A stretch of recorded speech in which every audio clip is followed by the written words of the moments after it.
Hello అండి, నేను మీ శోభారాణి నికేత. ఈరోజు వ్లాగ్ ఏంటి అంటే, ఈరోజు ఈవినింగ్ ఫంక్షన్ కూడా ఉంది. బట్ గెస్ట్లు కూడా వస్తున్నారు అనమాట. మార్నింగ్ గెస్ట్లు వస్తున్నారు, ఈవినింగ్ అయితే ఫంక్షన్ అటెండ్ అవ్వాల్సి ఉంది. సో అందుకని మార్నింగ్ బ్రేక్ఫాస్ట్ అనేది కంప్లీట్ చేసేసాను. ఊతప్పోలా వేసుకొని దీని కొరకు అల్లం చట్నీ చేస్తున్నాను అనమాట. సో ముందుగా అల్లాన్ని కొంచెం బాగా ఆయిల్లో వేసి బాగా ఫ్రై చేస్తే పచ్చి వాసన పోతుంది కదా. తర్వాత మనకి వేరుశనగ పప్పులు, అలానే మనకి ఎండుమిర్చి, అలానే బెల్లం, చింతపండు వేస్తే మనకి మార్నింగ్ బ్రేక్ఫాస్ట్లోకి మంచి చట్నీ అయితే రెడీ అయిపోయినట్టే. సో ఈ విధంగా మనకి చట్నీ రెడీ చేసుకుని పక్కన పెట్టుకున్నాను అనమాట. మిక్సీ జార్లో వేయడానికి చూసారా, చింతపండు బెల్లం కూడా వేస్తే టేస్ట్ బాగుంటుంది. అంటే అల్లానికి బెల్లం చింతపండు కంపల్సరీ ఉంటే చాలా బాగుంటుంది. సో అందుకని ఈ విధంగా వేసుకుని మనం గ్రైండ్ చేసుకుని పచ్చడి అయితే రెడీ చేసుకున్నాను అనమాట ఊతప్పానికి. ఓకే, పచ్చడి. సో చిన్న తాలింపు పెడితే మనకి చూడడానికి బాగుంటుంది, టేస్ట్ కూడా బాగుంటుంది కరివేపాకుతో. సో ఈ విధంగా అయితే బ్రేక్ఫాస్ట్ అనేది కంప్లీట్ అవ్వింది.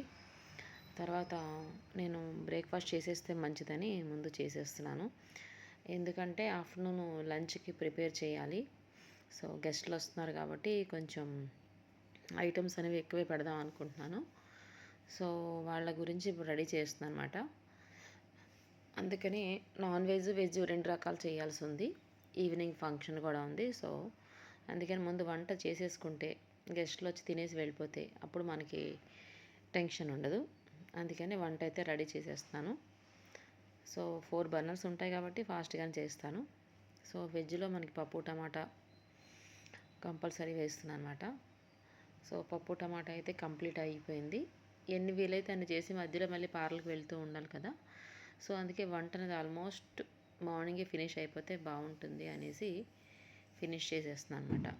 తర్వాత మనకి ఫిష్ ఫ్రై చేద్దాం అనుకుంటున్నాను అనమాట. చేస్తున్నాను అందుకనే బాగా డీప్ ఫ్రై చేస్తున్నాను. ఇదేమో ఫిష్ ఎగురు చేస్తున్నాను.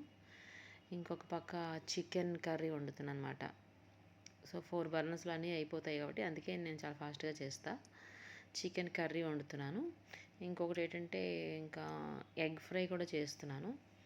అలానే ఇంకా చాలా రకాల ఐటమ్స్ చేశానండి. గోంగూర పచ్చడిలు కూడా ఉండే అనమాట. సో మీకు అవన్నీ లాస్ట్లో వీడియో చూపిస్తాను. ఇవన్నీ చేయడానికి అట్లీస్ట్ నాకు ఖచ్చితంగా 2.5 hours పట్టిందన్నమాట.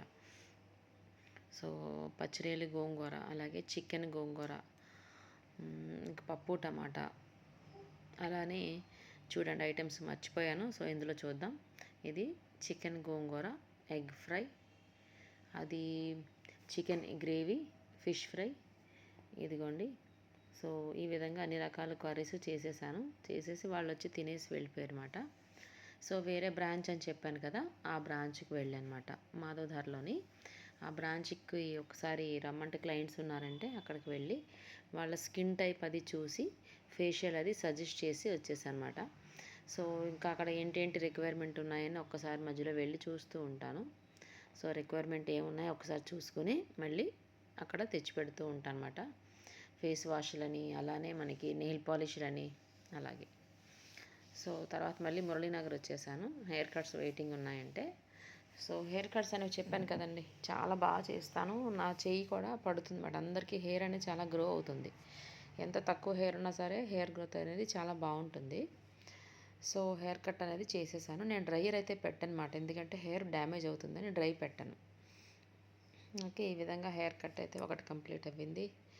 మళ్ళీ ఈ మసల 3-4 టైమ్స్ తిరిగారట హెయిర్ కట్ కోసం. ఇంక ఈరోజు ఫైనల్లీ ఇవాళ చేయించుకోవాలి మేడం, మీరు ఖచ్చితంగా చేయాలి అంటే ఇంకా వెయిట్ చేయమన్నా. సో హెయిర్ కట్ అయితే ఇవిడిది కూడా స్టార్ట్ చేస్తున్నాను అనమాట. ఇవన్నీ ఫెదర్స్ లేయర్స్ కలిపి చేస్తాను. వెరీ సింపుల్గా చేస్తాను అనమాట, ఎక్కువ టైం తీసుకొని కూడా. నేను ఒక 5 minutesలోనే చేసేస్తాను హెయిర్ కట్స్ అనేవి. డ్రైయర్ అది పెట్టను కాబట్టి మీ హెయిర్ అనేది డ్యామేజ్ అవ్వకుండా సేఫ్గా ఉంటుందన్నమాట. డ్రైయర్ పెడితే ఏమవుతుందంటే మనకి స్ప్లిట్ ఎండ్స్ వచ్చేస్తాయి. సో నేను డ్రై లేకుండానే చేస్తాను. ఎప్పుడు హెయిర్ కట్ చేసినా వితౌట్ డ్రైయరే. చేసిన వెంటనే కన్నా ఒక 2-3 డేస్కి హెయిర్ అనేది చాలా బాగా కనిపిస్తుంది. చేసిన వెంటనే కూడా కనిపిస్తుంది, 2-3 డేస్కి అయితే ఇంకా బాగా కనిపిస్తుంది అన్నమాట. సో ఇది కూడా ఆల్మోస్ట్ ఫినిష్ అవుతుంది. ఫినిష్ అయ్యాక ఎలా ఉంటుంది చూడండి. మనకి ఎంత వాల్యూమ్ తక్కువ ఉంది, కటింగ్ చేసిన తర్వాత వాల్యూమ్ వచ్చేదే మనకి ఫెదరు లేయర్స్ కలిపి ఉంటుందన్నమాట. ఓకేనా. మధ్యలో ఒక్కసారి ఇంటికి వచ్చాను, ఈవినింగ్ ఫంక్షన్ ఉంది కదా, ఏంటి రెడీ చేసుకోవాలనేది. ఇంటికి వచ్చి చూస్తున్నాను, మనకి ఎన్నున్నా ఇంకా ఏది వేసుకోవాలని చిన్న కన్ఫ్యూజన్లోనే ఉంటాము. కాబట్టి గోల్డ్ బ్లౌజ్ ఒకటి తీస్తున్నాను బయటికి, తర్వాత శారీ సంగతి తర్వాత చూద్దామని. సో ఇంకా ఫంక్షన్ ఈవినింగ్ కాబట్టి ఎలాగా చిన్న ఫ్రైడ్ రైస్ చేద్దాము అనేసి కొద్దిగా ఇవన్నీ కట్ చేసుకున్నమాట. క్యాప్సికము, క్యాబేజ్, అలానే మనకి స్వీట్ కార్న్, వీటితో రైస్తో కొద్దిగా చేద్దామని రెడీ చేశాను అనమాట. నైట్ కదా ఫంక్షన్కి వెళ్ళేది, ఈవినింగ్ చిన్న స్నాక్స్ ప్లేస్లో ఇవి రెడీ చేస్తున్నా. సో ఈ విధంగా మనకు ఫ్రై చేసిన తర్వాత స్వీట్ కార్న్ అండ్ అలానే పన్నీరు ఇవన్నీ యాడ్ చేసుకుంటే చాలా బాగుంటుంది.